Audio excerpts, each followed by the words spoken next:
যারা নাকি মানুষকে ইচ্ছাকৃতভাবে হত্যা করে, আল্লাহ রাব্বুল আলামিন বলেন তাদেরকে জাহান্নামে প্রবেশ করানো হবে।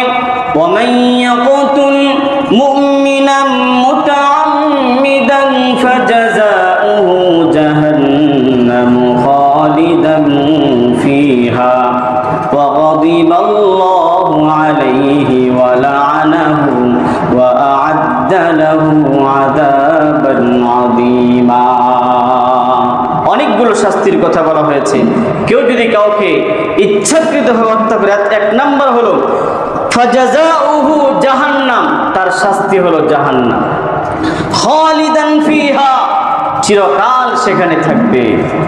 ওয়া গাদিবাল্লাহু আলাইহি, তার উপর আল্লাহ রাব্বুল আলামিন রাগান্বিত হবেন। ওয়া লা'নাহু, তার উপর আল্লাহ রাব্বুল আলামিন লানত বর্ষণ করবেন। ওয়া